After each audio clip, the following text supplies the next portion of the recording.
Welcome to Beyond the Inflection Point, the Vodcast where every episode we dive deep into the world of digital transformation with leading experts and business visionaries. All right, welcome to another insightful episode of Beyond the Inflection Point. I'm your host, Abby O'Donnell, and today we have an expert in e-commerce technology joining us, Chase Cabanillas. Chase has over 17 years of experience working with retailers and Fortune 500 companies during the rise of e-commerce, helping build out some of the first e-commerce and mobile e-commerce stores. Chase, welcome to the show. Thanks, Abby. I'm happy to be here.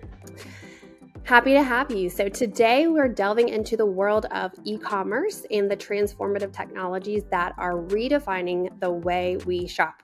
So let's dive into our first question. Probably the hottest topic around happening in the e-commerce industry right now is generative AI. It is revolutionizing the industry as we know it. Can you start us off by giving some practical applications that you've seen of generative AI being used to enhance the overall consumer shopping experience? Sure. Yeah. So I think I'll start with probably the most obvious application that's been around for a while, even before the rise of what I would say is better generative AI, and that is the one we all know and love, and that's chatbots. I guess is how we refer to them. Before there was ChatGPT, of course, there was the little bot that always shows up in the corner, oftentimes on an e-commerce site, meant to help you resolve issues or find things, and rarely was that the case in even recent history. I think that will be the first and, like I said, most obvious place that better technology is put to work, and places where we're already seeing that. There's a number of retailers who are replacing what was kind of older technology with newer versions of those assistants or chatbots that are based on the modern wave of large language models and are actually a bit more helpful. I think it's still got a ways to go, but that's probably the most obvious. The other place where I think I'm seeing it affect the most is actually kind of behind the scenes. So using those models to improve either how the team that creates the site and manages the whole digital experience helps them do that work. So kind of the operational support for whether that's co-pilot in developing the site, etc. It could be using those models in interesting ways to customize the content. We're all familiar with obviously recommendation engines, but using things like sentiment analysis, et cetera, that are now so easy and inexpensive to be able to change how comments show up around the goods that people are selling, or even to customize what shows up to a person based on the sentiment of their interactions with a site or a retailer. So there's a lot happening, obviously, and I think it's still early days in terms of what we see out there. Yeah, that's great. I love how you were kind of comparing the old to the new, and also speaking to the implications that has not only the consumer experience, but the operational kind of business impact as well. Another key trend that, we are seeing in the industry right now is headless e-commerce.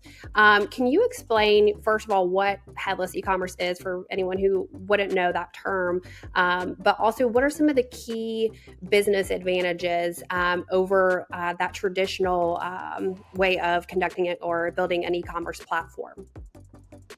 Sure, yeah. And I think, to be fair, Abby, you're kind of like walking me into a tough spot here, because I'm sure there are people who are listening or watching this that will say they have a different definition of headless e-commerce, because like all good technology buzzwords, it starts out at least fairly vague, kind of like the cloud back in the day. No one really agreed on what that meant.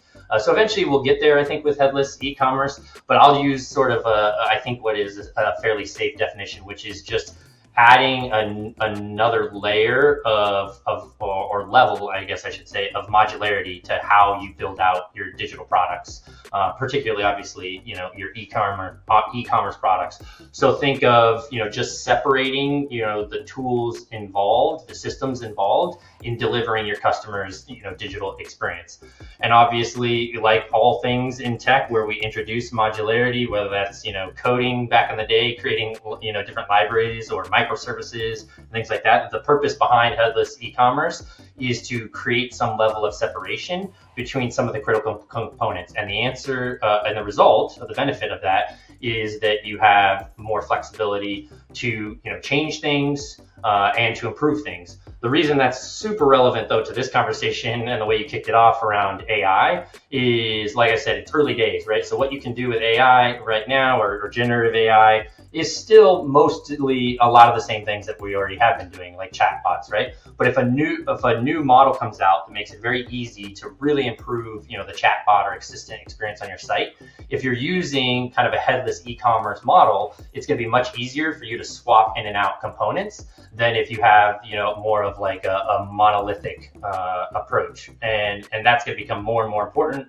as we see new things come out, right? Maybe you want a better recommendation engine. Maybe you want better search, the sentiment analysis that I referred to earlier. All of these things will require, swapping out some parts of your system. And if you're using this modular approach, which is currently, being called headless e-commerce, then all that's going to be, a lot simpler.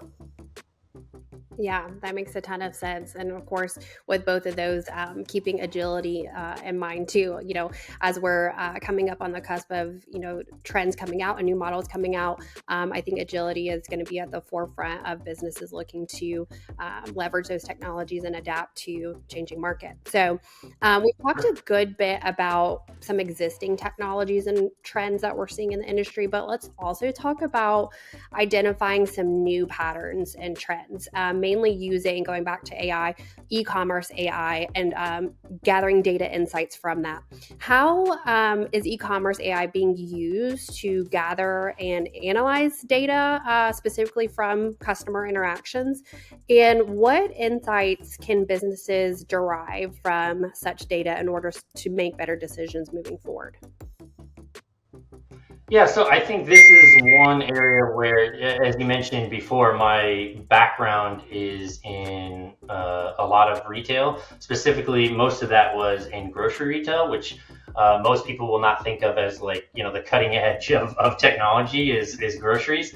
But we like to say, and did say when I was with those retailers, that things like big data or data analysis, or even now the idea of more advanced analytics or data science, those are things that grocery retailers in particular have been doing for a very long time. The reason is that if you think about a grocery store, the average transaction, not everyone knows this, but it's fairly low. It's only like $20 some, but the number of transactions is insane, right? It's huge compared to most types of retail, because the reason that the average transaction is so low is because a lot of people go to the grocery store, maybe even every day before they make something. So anyway, the reason that is relevant to this conversation is that means a crazy amount of data, and that's as far back as I worked in the industry, right? So certainly back into the very early 2000s,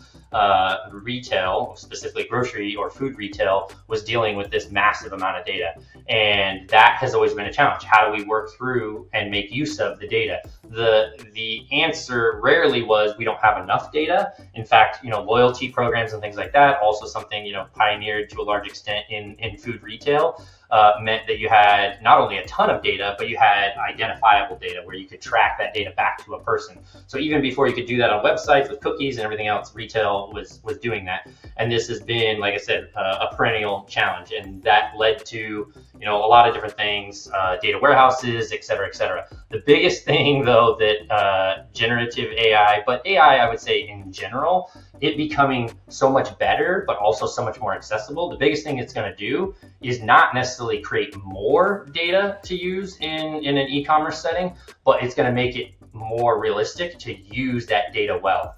So right now you can already track, via even basic things like Google Analytics or whatever you have on your site, you can track a lot of the user's behaviors, but actually making sense of that or doing something interesting with that data can be very difficult. So I would say for me, the promise in e-commerce for AI, particularly around, the data, is making use of it in, non-obvious ways. Beyond, and by non-obvious, I mean not just like recommendation engines and things like that, but really being able to, like, for example, follow the customer journey and customize that journey for each person, for actually each individual person, not in a generic way. Because with the massive, amounts of compute that are available, but also the massive amount of customization that's available through, modern models, that's actually something you could really do, right? You could have a website with, million monthly active users, and each one of them gets a bit different experience, relatively inexpensively, given, the state of technology right now.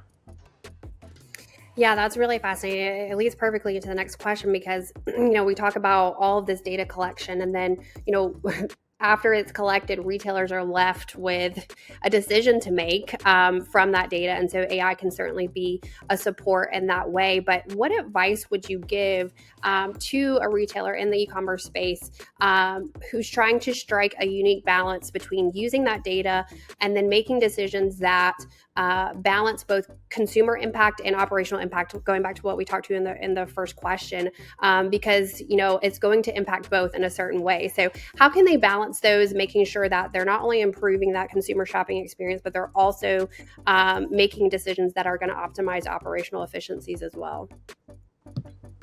I think that the ideal situation for that is really to separate those duties and that goal, or those two goals, amongst your team. So if you are large enough, right, and it doesn't have to be a very large team, in my opinion, but to have people that are focused entirely on the customer's digital experience is beyond measure in terms of importance, in my opinion, because there's just being digital, or even having like pretty good recommendation engines and other basics that I've talked about. Those are so basic, right? Like they're so common now that you're not really going to differentiate based on that. So what will allow you to differentiate is how well do you organize the tools that are now basically available to everyone. Even, you and I, if we were to go start our own, store online, we would have access to like some pretty amazing tools just via a credit card swipe at this point. And so what's going to make the difference is who's really, really focused on perfecting the digital experience. A lot of that means clearly like making it, as frictionless as possible, all these things that we all are aware of as, product people. But I think making it so that some people on your team can just focus on that is really important, and allow them to be away from some of the operational concerns. As you mentioned, there's a lot to be gained in terms of, operational efficiencies and, bringing higher margins, how you manage your inventory, all these things behind the scenes that are important and can certainly be helped by the data and through, Gen AI and other types of AI, but they will serve as a distraction to the people focused on the experience. So, I mean, in some ways, it kind of goes back to what you're saying about headless commerce, separating things. I would say it's probably another argument for having a modular system that would allow you to do that. Have one team focus on maybe the operational and other people focused on the digital experience. The one exception to that modularity, of course, is the data itself. Beyond focusing on the customer experience, I would say the other advice I would give someone is just collect everything you can, obviously, and store it and centralize it and make it accessible. And that's the one thing you don't want modular, right? You want to put all the data in one place so that all the data that's created from this great digital experience team, that should be available to the people on the operational side, and vice versa. So get all the data in one place, even if you can't afford or don't know how you would use it at this point, having that built up over time, all the actions your consumers have taken, that sort of thing, will be really valuable in the future. Yeah, that's great advice to kind of split the two and go after those separately. That way, each one gets dedicated attention if that company or organization is able to do that. So, lastly, a fun question for you, since you are our certified expert in e-commerce technology. Look into the crystal ball and tell us what emerging trends or innovations do you foresee shaping the industry's future, and what implications do you see those innovations or trends having on consumers and retailers alike? The chat bots and stuff that we talked about a couple times here, I think will obviously get a lot better, and that's starting from a small base, right? Because they're not very good as it stands. But I do think that they will get better to the point where we can trust them as consumers, I mean, to do things for us, right? So if I am, right, you and I are having this conversation during the holidays. So if I am shopping for a present and I have general ideas about what I want to get my sister for Christmas, but I don't know exactly what to get. I think the assistants will, whether those assistants are my own assistant that I employ because I subscribe to some service and it's going out to various sites, or if that assistant is from the retailer themselves, the assistant will be good enough that I can trust it to make some judgments for me. And I will say, okay, here's what I think she would like, and here's her size, and here's maybe the colors, and maybe give like some broad directions and have that bring back to me some options.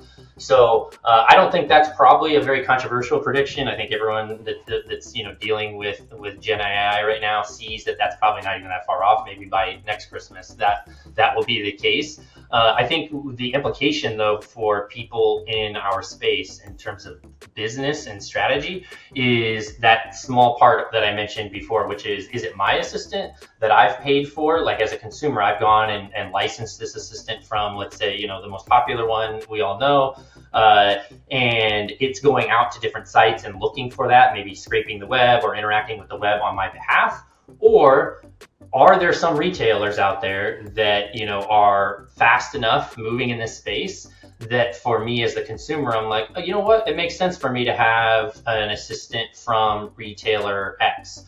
Obviously, that assistant would be free, you would assume, and then that gives them some lock-in with me as a consumer because I'm like, oh, I have this awesome assistant with retailer X, and therefore I mostly just shop with them. I think we know, the big one, Amazon, they're clearly, already trying to go in that direction. But I think there will be an opportunity as the technology becomes more inexpensive for even, smaller e-commerce retailers to have that type of experience. And we'll see, right? My guess is it'll probably end up being a mix, right? I will have my own assistant that I subscribe to for a lot of purposes, scheduling my haircut, etc. But maybe a certain retailer just has such a good experience, through that type of modality that I use theirs as well. So I don't know. We'll see. Yeah, well, it's an exciting future to look forward to. Shopping Indeed. assistants, dedicated personal assistants, if you will, all making that shopping journey more efficient and more enjoyable for customers. So thank you, Chase, for shedding light on the transformative landscape of e-commerce technology as it is today. It's been a fascinating discussion, and thank you for your time. Of course. Yeah. Thanks for having me, Abby. And to our viewers, stay tuned for more episodes of Beyond the Inflection Point, where we continue to explore the cutting-edge trends and innovations shaping the worlds of business and technology. Until next time.